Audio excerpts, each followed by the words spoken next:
السلام عليكم ورحمة الله وبركاته. ازيكم يا حبايبي، عاملين ايه؟ وحشتوني والله، بقالي يومين كده ما اتكلمتش معاكم ولا شفتولي حاجة. معلش انا اسفة، النت كان فاصل عندي، بس انا منزلة يعني كام فيديو كده كويسين في الفترة دي. طبعا انا صورت فيديوهات، ما قعدتش فاضية كده. ويا رب تعبي ده كده ان شاء الله يكون بفايدة، وتشاهدوني وتبعتولي لايكات وتعليقات، ويا رب كده يكون اللي احنا بنعمله كله يعجبكم. النهاردة انا جبت معايا بطاطس صغيرة كده، جبتها من السوق 3 كيلو ب10. فقلت بقى اعمل لكم النهاردة صينية بطاطس كده، يا رب تعجبكم بإذن الله. على الطريقة دي طبعا، طريقة زمان، طريقة ستي وطريقة جدتي. يا رب تعجبكم ان شاء الله. جبت معايا شوية بطاطس حلوين كده صغير، اللي هي الصغيرة دي، وقشرتها وحطيتها تتسلق.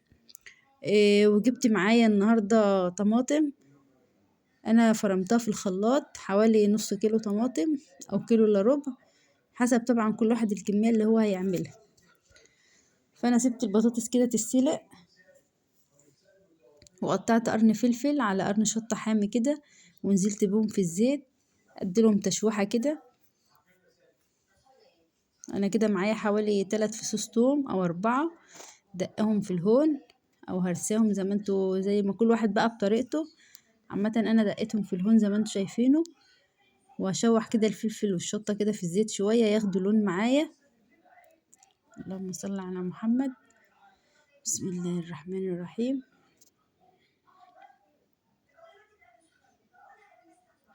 النهاردة انا هعمل صينية بطاطس كده بالثوم والصلصة، واحطها في الفرن، ورز حباية وحباية اللي هو متحمر.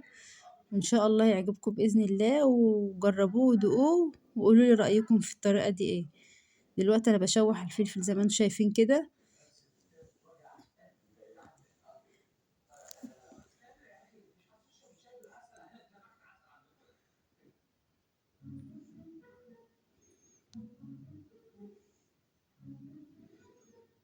معلش الصينية جاية بجنب شوية، ياخد بس لون كده، يدبل بس كده في الزيت.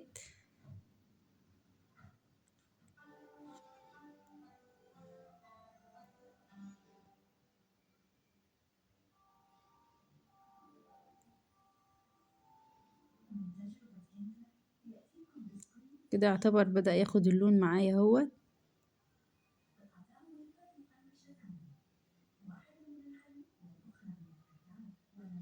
طبعا بقلب فيه كده ايه، واحدة واحدة، قطعة قطعة كده بقلبها. كده خد لون معايا اهو زي ما انتم شايفينه. ونزلت بالثوم في الزيت.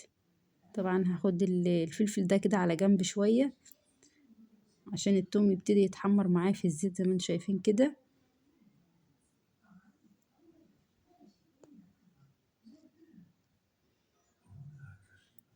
اللهم صل على محمد.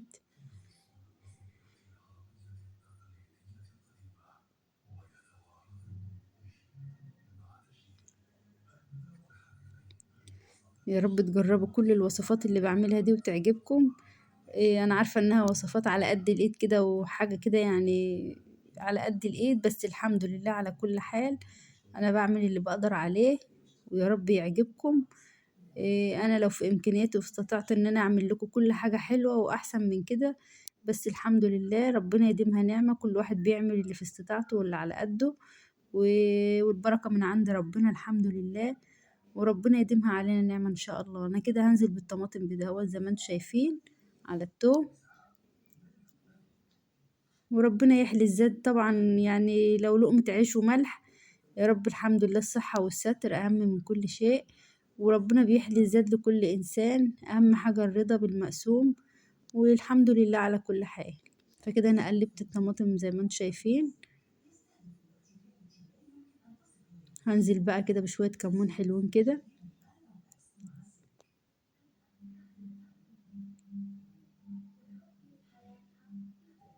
وشوية ملح معاهم كمان.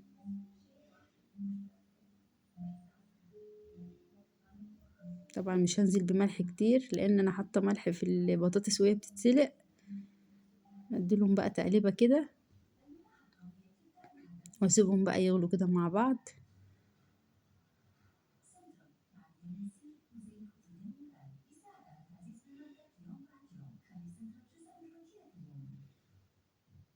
ابص بقى على البطاطس كده اشوفها استوت ولا لسه. بسم الله الرحمن الرحيم. طبعا انا مغطيه البطاطس زي ما انتم شايفين، اصلا انا كنت مغطيها فانا كشفتها قبل ما اجيب الكاميرا عندها. كده هنزل عليها بشويه ملح، لان الملح بيديلها طعم طبعا. لما بتتسلق من غير ملح مبيبقاش لها طعم. الملح هو اللي بيحدد طعم البطاطس. كده انا بغسل الرز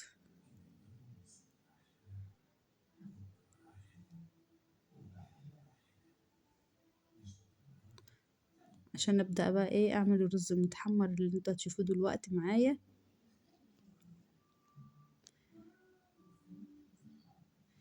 كده الرز الكميه اللي انا هعملها دي غسلتها حوالي كيلو الا ربع رز كده.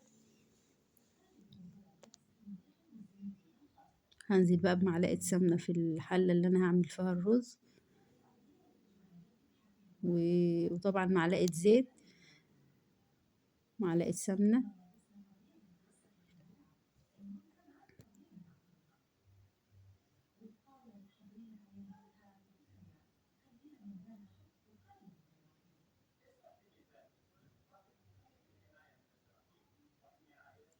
وانزل كمان بمعلقه زيت عليهم.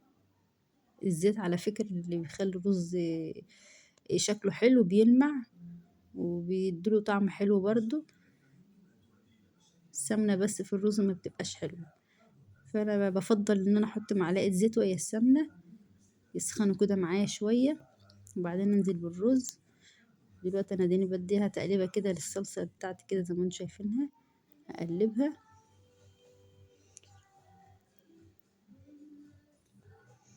طبعا مش بحط الرز كله، انا بحط مقدار معين من الرز اللي قدامي كده كمية. اجيب حاجة كده ننزل بها في الرز. بسم الله الرحمن الرحيم. بسم الله الرحمن الرحيم. انا كنت على فكرة بجيب طبق كده او مغرفة فما لقيتهاش قدامي فاستسهلت وجبت الفنجان. عامة اي حاجة انا مرضتش اخد بايدي كده، فحبيت يعني ان انا اعبي كده باي حاجة معايا قدامي. فانا باخد المقدار المعين يعني مش بحط نص الرز عشان احمره، او يعني كمية قليلة، في كمية كده محددة بحطها عشان لما يتحمر يتوزع في الرز الابيض يبقى يعني ايه يدي لون حلو وطعم حلو. يعني ولا الكمية المتحمرة كتير قوي ولا قليلة قوي، في الوسط كده زي ما انتم شايفين. ده كيلو الا ربع رز غسلته، حطيت حوالي 3 فناجين زي ما انتم شفتوا كده صغيرين رز احمرهم. ابدا بقى اقلب فيهم كده واحده واحده.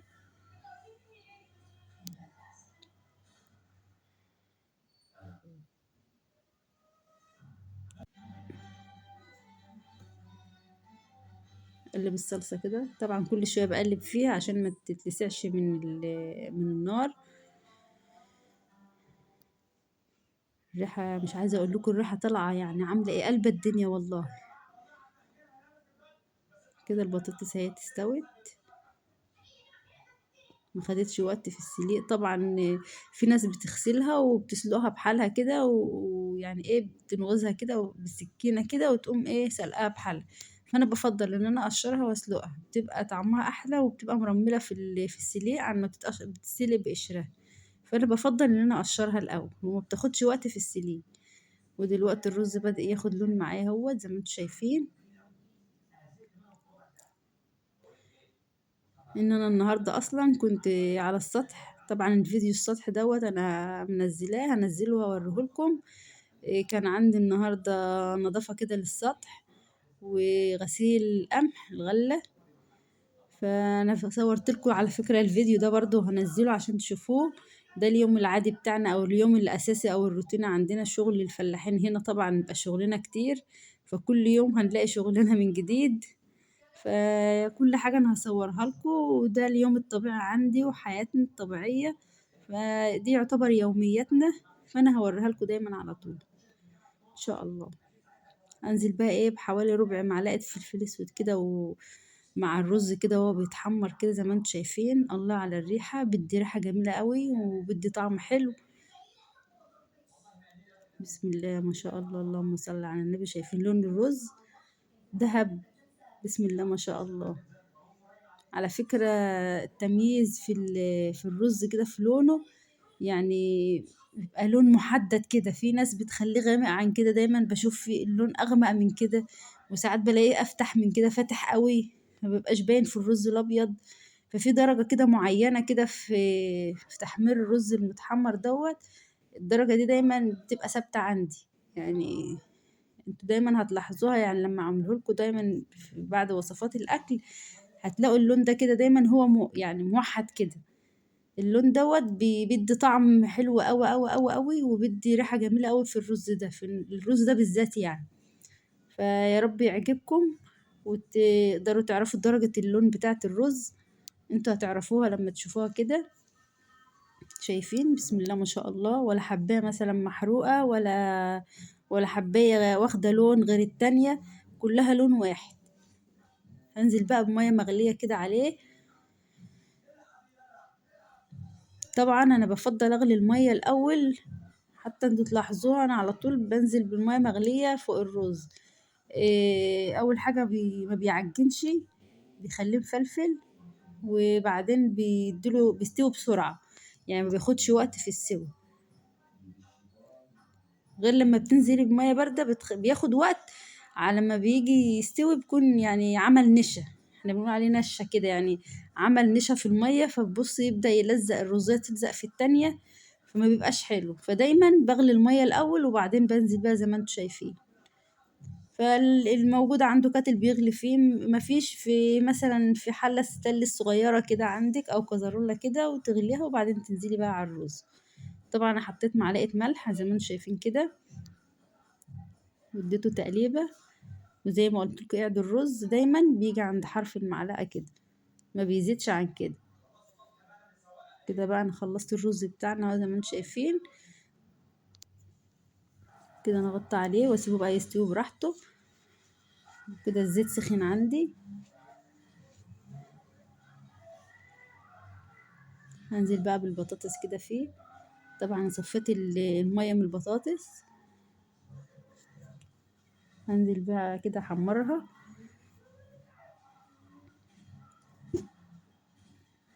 انا نقلت طبعا الصلصة بتاعتي على العين التانية اللي ورا، علشان اعرف اقلي البطاطس كده، اخد راحتي وانا واقفة كده واقليها، عشان الدخان بتاع الصلصة ما يطلعش على ايدي.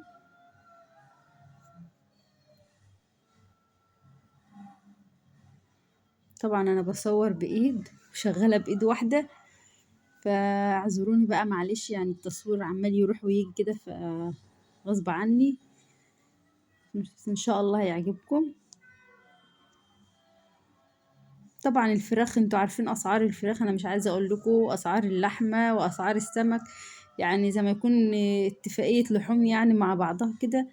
فطبعا مش كل يوم بقى، يعني محدش طبعا هيلاحق ان هو كل يوم هيجيب لحمة وفراخ وسمك مع الظروف اللي الناس فيها دلوقتي.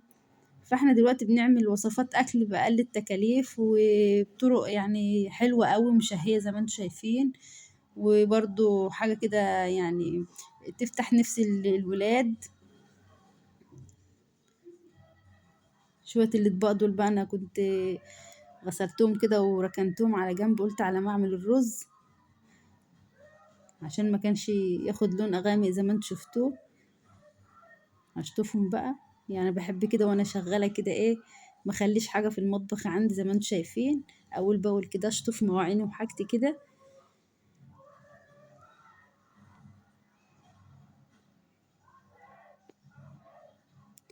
يعني بحب كده اول باول على ما اخلص الاكل بتاعي يكون مفيش ولا طبق ولا في معلقة عندي في الحوض زي ما انتوا شايفين،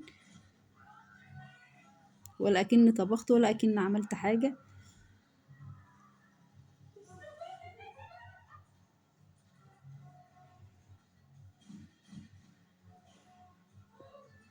طبعا انا حطيت التليفون على حاجة كده يعني عشان اعرف اغسل الاطباق زي ما انتوا شايفين. فلما يكون بطبخ وانا بطبخ بمسكه في ايدي، شغالة مثلا بعمل اطباق، بغسل الاطباق زي ما انتوا شايفين، بحطه على حاجة عشان المية.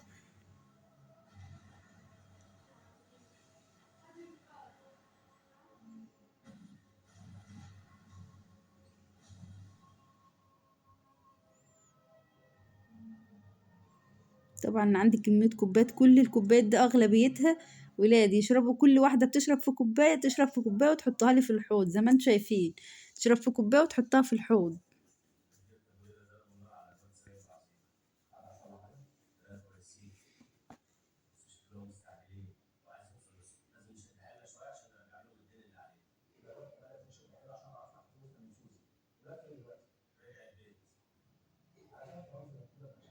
طبعا انا سايبة الاكل طبعا كده، البطاطس بتتحمر معايا، سايباها كده على البوتاجاز بتتحمر زي ما انتم شايفين، والصلصة بتستوي، والرز انا طبعا هديت عليه البوتاجاز عشان طبعا يستوي براحته.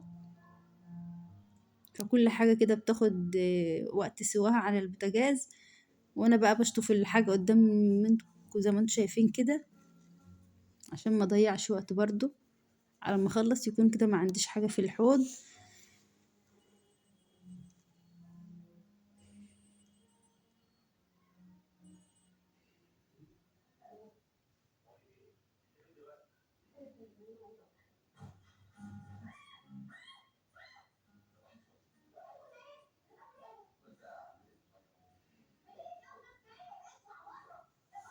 ولو انتوا مثلا، انا كده بوريكم اليوم العادي في المطبخ معايا، او طبعا انا دخلت المطبخ فانا بوريكم كل حاجة فيه، يعني وقفتي في المطبخ انا كل حاجة يعني بتتابعوني فيها، مش مثلا انا واقفة بطبخ بس، لا انا طبعا يعني انا مش هفضل اطبخ واركن كل حاجة جنب مني، على ما اخلص طبيخ ابص الاقي الحوض مليان، فابقى انا كده طبعا تعب ليا. وانا شغالة في الاكل كده، فطبعا بغسل كل حاجة وبروق كل حاجة قدام مني، عشان ما يتركمش عليا حاجات كتير. فهو ده الافضل، هو ده الاحسن طبعا لكل ست بيت. انا دخلت المطبخ يبقى ابتدي فيه من كل حاجة، وقت ما اخلص الاكل يكون انا كمان شطبت في كل حاجة فيه.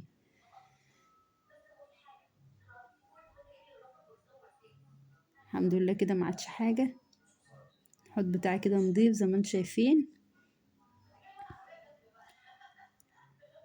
هبص بقى على الاكل اللي على البوتاجاز، بطاطس كده خدت لون معايا، احمرت.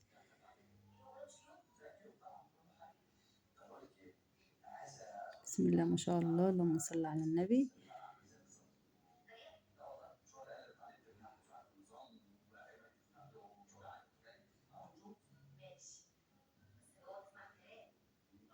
اقلب بقى الرز كده، بسم الله الرحمن الرحيم. شايفين الحلاوة والجمال؟ بسم الله ما شاء الله، كله لون واحد، بسم الله ما شاء الله. الريحة بقى مش عايزة اقول لكم بقى، الفلفل الاسود اللي انا حطيته اللي شفتوه وانا بحمره مع الرز، مع ريحة الرز نفسه اللي متحمر، مش عايزة اقول لكم يعني الريحة طالعة عاملة ازاي والله، والطعم طبعا احلى بكتير. يا رب كده يعجبكم وتجربوه، وتردوا عليا وتقولوا لي كده الوصفات بتاعتي عاملة ايه، او الطريقة بتاعتي انا عاملة ايه. طبعا كل بيت وكل ست بيت لها طريقة في الاكل، وفي لها نفس في الاكل، ده شيء طبعا معروف، فكل واحد له نفس في الاكل بتاعه. بس انا كده انا بوريكم الطريقة بتاعتي، والنفس طبعا انتوا هتعملوا الطريقة وتشوفوا النفس طبعا مميز، وحاجة تانية خالص. كده انا قلبته، وكده هسيبه بقى يستوي كده مع نفسه كده واحدة واحدة، وادي للصلصة دي تقليبها هي كمان. انا سايباها يعني لحد ما تتسبك قوي، عشان ما يبقاش فيها مية ويبقى طعمها حلو. كل ما الصلصة بتستبك كل ما يبقى طعمها احلى، بتحلو في السوا، ما بتبقاش فيها حضاضة كده وحدوقية من الطماطم. هي كده خدت معايا السوا اللي انا عايزاه، هنقصها بقى زي ما انتم شايفين، هنقلها في طبق تاني. طبعا هسيب شوية برضو في الصينية بتاعتي، عشان انزل بالبطاطس عليها زي طبقة كده تحت.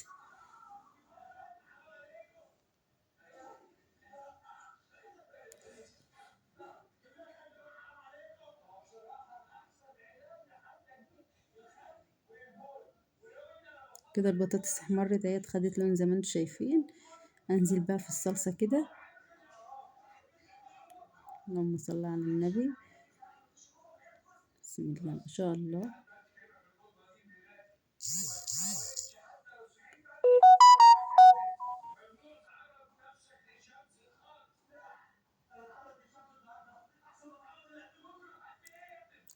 انزل بقى اكمل بقى تحمير البطاطس اللي جنبها.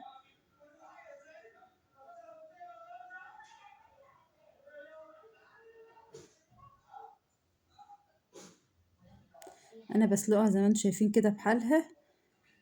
البطاطس طريقة البطاطس دي بالذات ما بحبش اقطعها، هي بتبقى بحالها كده، تلاقيها مستوية كده وبخيرها كده، يعني لما بتقطعيها بتنشف في التحمير وبتيجي نحطها في الصلصة نلاقيها نشفت كده، فما بيبقاش فيها حاجة، بتبقى مفرغة. لكن انت ما بتسلقها بقى بتجيب البطاطس اللي هي الصغيرة اللي في السوق. طبعا البطاطس دي زي ما بيقولوا كده مجهولة شوية، محدش بيستخدمها قوي، فبتبقى مركونة دايما عند البياعين، مبقاش عليها استخدام قوي يعني او استهلاك قوي. فعلى فكرة اللي يعرف الطرق بتاعتها بتستخدم في ايه مش هيسيبها، يعني هيجيبها على طول، وبتبقى سعرها قليل شوية عن البطاطس الكبيرة. فاحنا دي استخداماتها كتير عندنا على فكرة. كده هي خدت لون، هي بقيت البطاطس خدت لون، لأن طبعا الزيت سخن قوي، فهي استخداماتها كتير. فدايما لما تشوفوها ما تسيبوهاش، هاتوها يبقى سعرها حلو. وعلى فكرة انا بقشرها كمان وبعمل منها صوابع، يعني مش الكبيرة بس اللي انا بصبعها، لا ودي كمان انا بطول بالي عليها كده وبقشرها وببدأ اعملها صوابع والله، وبتبقى جميلة جدا. هوريها لكم برضو في يوم. يعني مش كل دايما استخدامنا او استهلاكنا على الكبيرة بس، كل العامل كله دايما على البطاطسية الكبيرة. فهي دي زي ما انتم شايفين، انا سلقتها بحالها، بس بقوم جايه من الجنب كده يعني بنزل بالسكينه كده بالراحه فيها، بنغزها بالراحه كده عشان تاخد سوا برضو من جوه، تبقى السوا بتاعها زي بره زي جوه.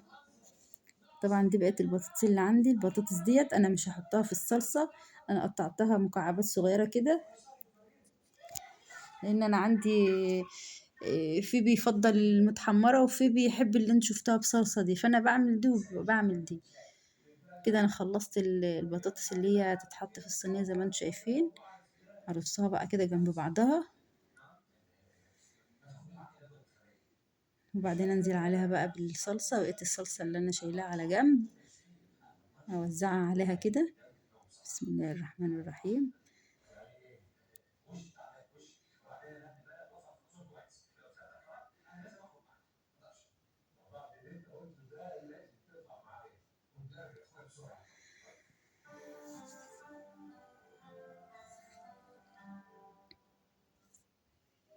على فكرة الكمية ديت يعني تكفي ما شاء الله، تكفي حوالي 5 أفراد، لأن هي طبعا عشان هي بصلصة فهي مشبعة.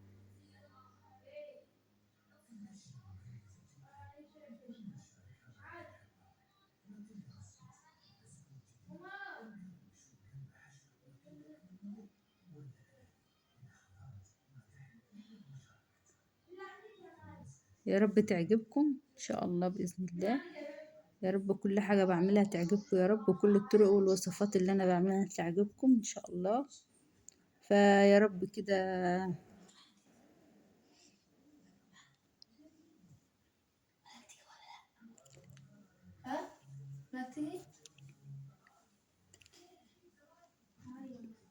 كده انا رصيتها بقى وحطيتها على البوتاجاز كده تاخد غلوة، واقلب الرز كمان تقليبة. أنا طبعا قلبته مرة، فبقلبه مرة كمان عشان اتأكد من السوا بتاعه. بسم الله ما شاء الله، كله لون واحد زي ما انتم شايفين.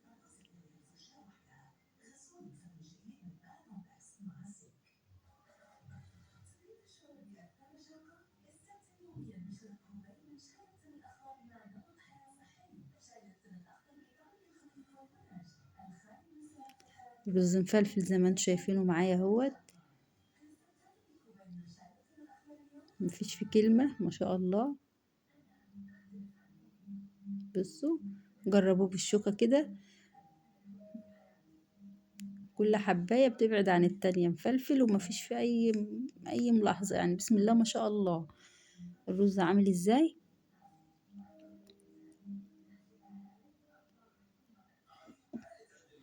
والله انا كم مرة دخلت، يعني دخلت كم مرة مطعم، وبقيت طبعا في وسط الاكل طبعا كنا بنطلب رز، بس عمري ما اكلت رز له طعم في المطاعم، او مش عارفة سبحان الله يعني. حاجة البيت او اكل البيت ده حاجة تانية فعلا، طعم تاني وحاجة تانية.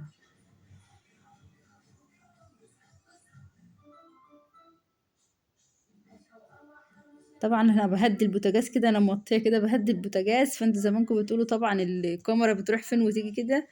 فهو التليفون في ايدي وانا كنت بهدي البوتاجاز على الصلصة.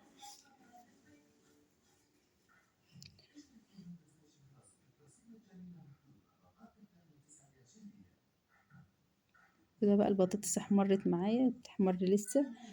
دي طبعا اللي كنت انا بسلق فيها البطاطس وطبق الصلصة.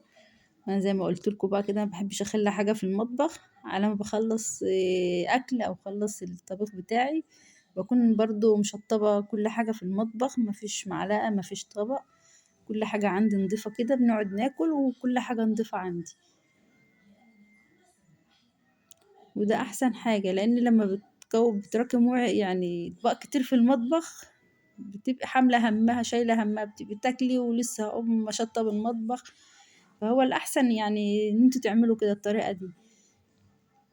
ودي البطاطس احمرت اهيت. دي طبعا انا هخليها كده لوحدها زي ما هي كده، زي ما انتوا شايفينها.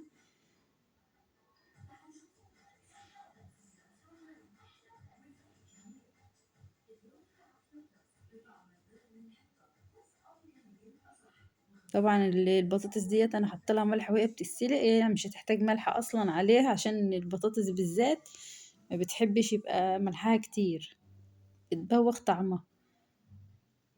طبعا انا فايض عندي كده شويه توم بكمون كده بالملح، واخداهم على جنب. هبقى اوريهم لكم دلوقتي هعمل بهم ايه. اشطب بقى الحله اللي انا سلقت فيها البطاطس، عشان ما يبقاش عندي حاجه كده في المطبخ. يا سلام، نقعد ناكل كده ومش حامله هم المطبخ، لسه هقوم اشطبه.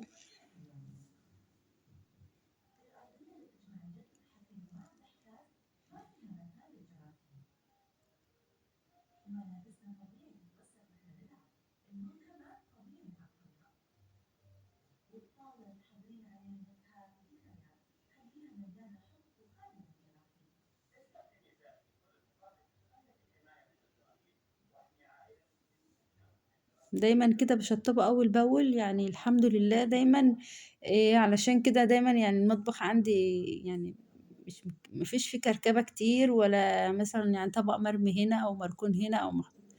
فاول باول كده بحب انضفه اول باول. إيه دايما ادخل فيها الاقيه نضيف، فما بقاش زهقانه طبعا ومتضايقه. المطبخ بالذات هو اللي بيخلي البيت نضيف. كده البطاطس خدت سوا كده على البوتاجاز، فهديلها بقى ايه وش في الفرن.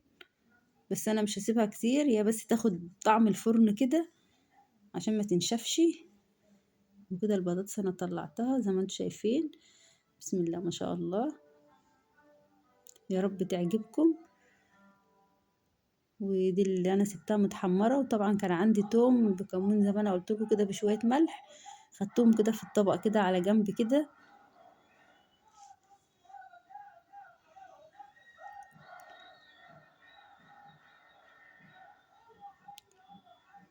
طبعا حته مخلل كده من عندي، انا مخليه ليمون عندي زي ما انتم شايفينه كده، ده انا عاملاه عندي في البيت. واغرف بقى الرز. بسم الله الرحمن الرحيم. شايفين الرز مفلفل يعني ما شاء الله، حباية من حباية. يعني دايما مقدار المية زي ما انا قلت لكم. شوف انا مقدار المية قلته لكم وريته لكم ازاي، زي ما وريته لكم كده هو ده مقدار مية الرز. يفضل دايما مفلفل معاك وما يعجنش، ويدي طعم حلو ان شاء الله. كده انا غرفت الرز بتاعي. بسم الله الرحمن الرحيم. شايفين جمال البطاطس عاملة ازاي، قطعة من الفراخ. يعني مش لازم فراخ ولازم لحمة، عادي يعني، الجود بالموجود. الحمد لله.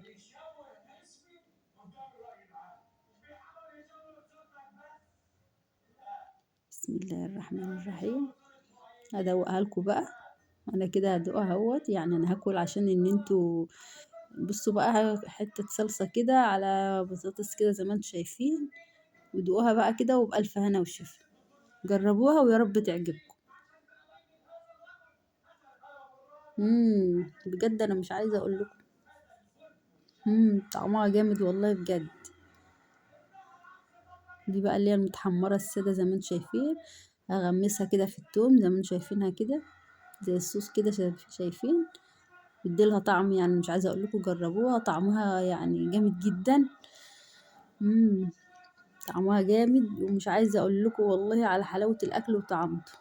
يا رب يعجبكم.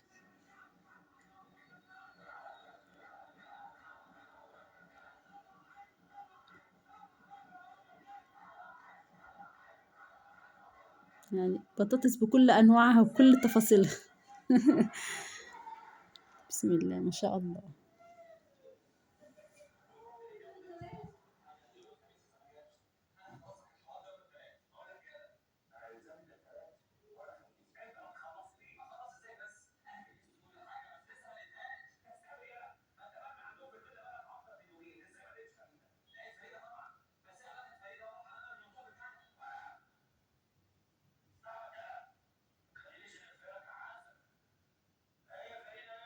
يا رب كده اشوفكم على خير باذن الله، وابعتولي كده في التعليقات، ويا رب كل حاجه تعجبكم. السلام عليكم ورحمه الله وبركاته.